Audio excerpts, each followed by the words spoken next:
কি খবর? রিহার্সাল কেমন হলো? ভালো। আজকে প্রফেসরের সাথে রিহার্সাল ছিল।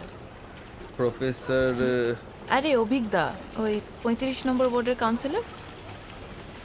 ও হ্যাঁ, আচ্ছা ওই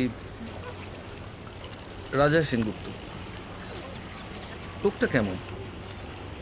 মানে মানে কিছুদিন তো কাজ করলে একসাথে। রঞ্জন,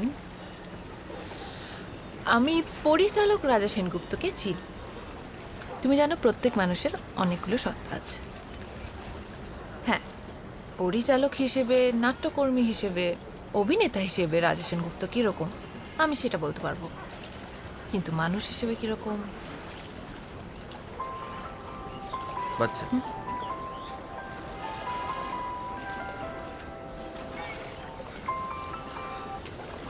হ্যালো, হ্যাঁ মা বলো।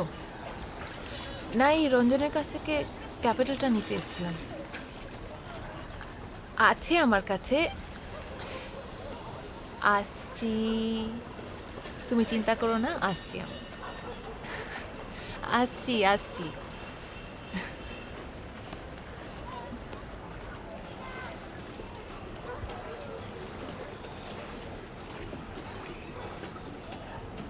আবার কবে আসবে?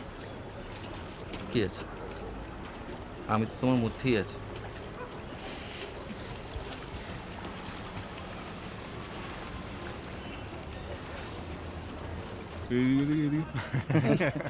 কি বলবো বলো তো? সরি দাদা, সরি। সকাল থেকে চুলুকে বসে আছে। চুলুক পরে আবার ফুটকাও খেয়েছে, যাতে গন্ধটা না থাকে। দাদা এখন আসেনি। না না, আসবে আসবে, এই রাস্তা দিয়ে রোজ করে। সকাল থেকে টানছি। না না দাদা, আরে সকাল থেকে টেনে আছি, রাস্তা যাবি কি করে রে? কি যে বলো, সকাল একটু আর কি হয়ে গেছিল আর কি। ওই ওই ধাক্কা মারছিস কেন? রঞ্জন বাবু, বলো, বেশ্যাদের বাচ্চাগুলোকে যুক্তিবাদী বানাচ্ছেন কেন? কি আশ্চর্য! জন্মের আগে ঘটে যাওয়া কোনো ঘটনার দায় কি সেই প্রাণীটির উপর বর্তায়, সে বেশ্যার বাচ্চা হোক অথবা শুয়োরের বাচ্চা? শুয়োরের বাচ্চা মানে আমি? দাদা সব কি শোরের মতো নাকি? হ্যাঁ, না না, এভাবে পার্সোনালি নিচ্ছেন কেন? তার মানে বোঝাতে চাই যে আমি শুয়োরের বাচ্চা? না না না, অবিকল মানুষের বাচ্চা মতো দেখতে একটা মানুষ কি করে শুয়োরের বাচ্চা হবে? কি বলছে তার মানে? শোরের বাচ্চা বলছে। আমাকে? হুম, এইটা দেখুন, আপনাদের মনে হলে আমার তো কিছু করার নেই। ভয় লাগছে। কই, কই?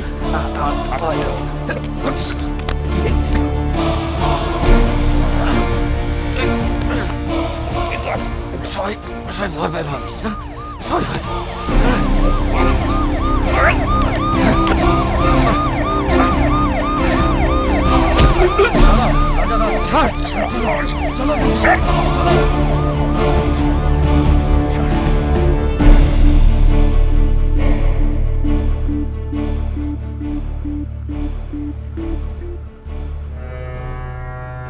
দাদা, ওরা কি সত্যি পালিয়ে গেল?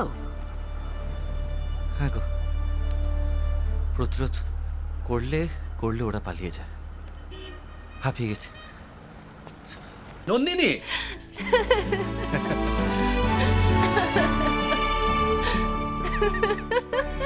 নন্দিনী শোনো, নন্দিনী, নন্দিনী।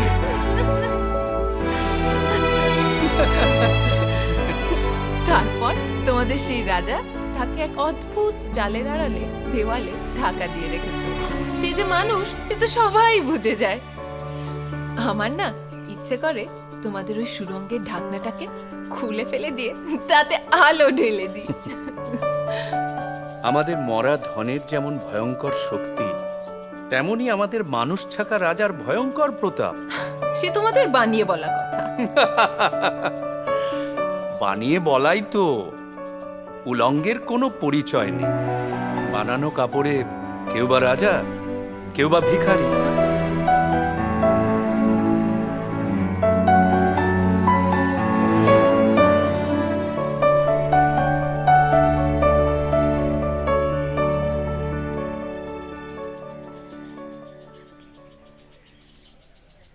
এসো আমার ঘরে,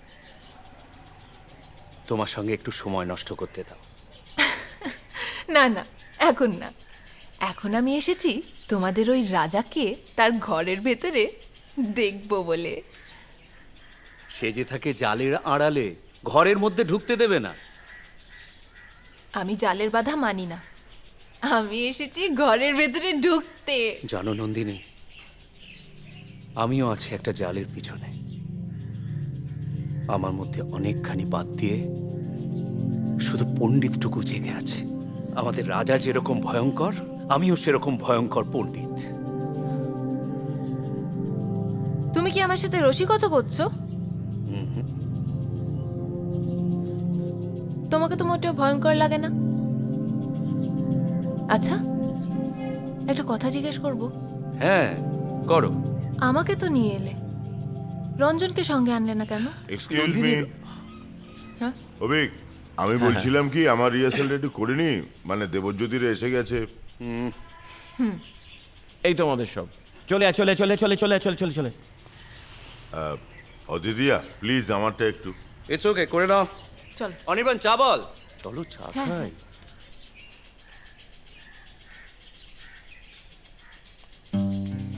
শুনতে পাচ্ছো? হ্যাঁ পাচ্ছি, কিন্তু বারবার ডাকো কেন? আজ খুশিতে আমার মন ভরে আছে, আর সেই খুশি নিয়েই তোমার ঘরের ভেতর ঢুকতে চাই। না, আমার ঘরের মধ্যে না, বাইরে থেকেই বলো। কুট ফুলের মালা গেথে পদ্ম পাতায় ঢেকে এনেছি।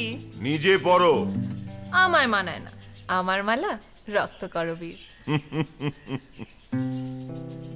আমি পর্বতের চূড়ার মতো, শূন্যতাই আমার শোভা। সেই চূড়ায় যেমন ঝর্ণা ঝরে, তোমার গলায় মালা দুলবে। জাল খুলে দাও, ভেতরে যাব। না, আমার ঘরের মধ্যে না। যা বলার তাড়াতাড়ি বলো, সময় নেই। ঔষধে ডাক দিয়েছে, আয় রে চলে আয় আয় আয়। ঔষধের ডাক দিয়েছে, আয় রে চলে আয় আয় আয়। দূর থেকে ওই গান শুনতে পাচ্ছ? কিসের গান? পৌষের গান। ফসল পেকেছে, কাটতে হবে, তারই ডাক। তার ভরেছে আজ পাকা ফসলে মরি, হায় হায় হায়। ডালা যে তার ভরেছে আজ পাকা ফসলে মরি, হায় হায় হায়।